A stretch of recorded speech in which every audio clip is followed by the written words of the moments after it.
আসসালামু আলাইকুম ওরহমতুল্লাহ। পবিত্র রমজান মাসের দীর্ঘ এক মাস সিয়াম সাধনার পর আমাদের জীবনে আসে আনন্দের বার্তা নিয়ে ঈদ উল ফিতর।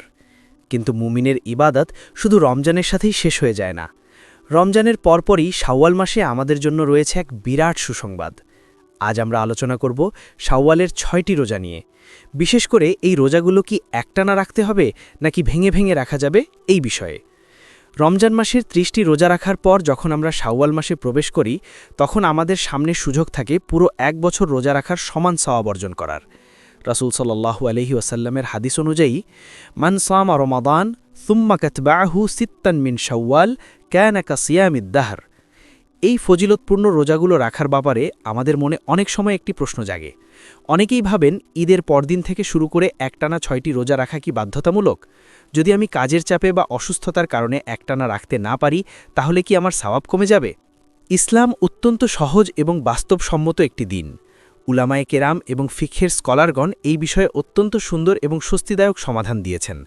শাওয়াল মাসের এই ৬টি রোজা একটানা রাখা উত্তম, কারণ এতে দ্রুত ভালো কাজের দিকে এগিয়ে যাওয়ার প্রমাণ মেলে। কিন্তু এটি কোনোভাবেই ফরজ বা বাধ্যতামূলক নিয়ম নয়।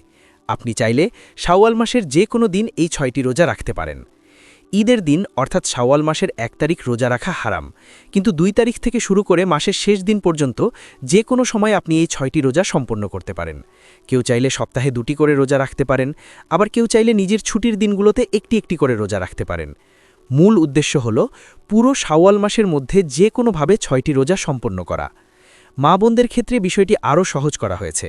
রমজান মাসে তাদের যে রোজাগুলো ছুটে যায় সেগুলো তারা আগে কাজা করে নিতে পারেন। এরপর শাওয়াল মাসের যে কোনো দিন ভেঙে ভেঙে এই ৬টি রোজা রাখতে পারেন। এতে তাদের জন্য শারীরিক কষ্ট অনেক কমে যায় এবং ইবাদতে একনিষ্ঠ মনোযোগ বজায় থাকে। যারা প্রবাসে থাকেন বা কঠোর পরিশ্রম করেন, তাদের পক্ষে একটানা রোজা রাখা অনেক সময় কঠিন হয়ে পড়ে। আপনারা চাইলে মাসের বিভিন্ন দিনে একটি বা দুটি করে রোজা রেখে এই ফজিলত অর্জন করতে পারেন। আল্লাহ সুবহানাহু ওয়া তাআলা আমাদের মনের নিয়ত এবং একনিষ্ঠ প্রচেষ্টাকেই সবচেয়ে বেশি মূল্যায়ন করেন। আলাদা আলাদাভাবে রোজা রাখলেও পুরো এক বছর রোজা রাখার সমান সওয়াব থেকে আপনি বঞ্চিত হবেন না ইনশাআল্লাহ। তবে একটি বিষয়ে আমাদের সতর্ক থাকতে হবে। অনেক সময় আমরা ভাবি যে মাস তো পড়েই আছে, পরে রাখব। এই পরে রাখার প্রবণতা থেকে অনেক সময় মাসের শেষে দিয়ে আর রোজাগুলো রাখা হয়ে ওঠে না। তাই সুযোগ পেলেই রোজাগুলো আদায় করে নেওয়া বুদ্ধিমানের কাজ। আমাদের জীবন অত্যন্ত সংক্ষিপ্ত। কে জানে আগামী বছর আমরা রমজান বা শাওয়াল মাস পাব কিনা। তাই এই বিপুল সওয়াব অর্জনের সুযোগ আমাদের হাতছাড়া করা উচিত নয়। আসুন আমরা সকলে নিয়ত করি যে এই পবিত্র মাসে আমরা অবশ্যই ৬টি রোজা সম্পূর্ণ করব। আল্লাহ তাআলা আমাদের সবাইকে একনিষ্ঠ চিত্তে ইবাদত করার তৌফিক দান করুন। আসসালামু আলাইকুম ওয়া রাহমাতুল্লাহ।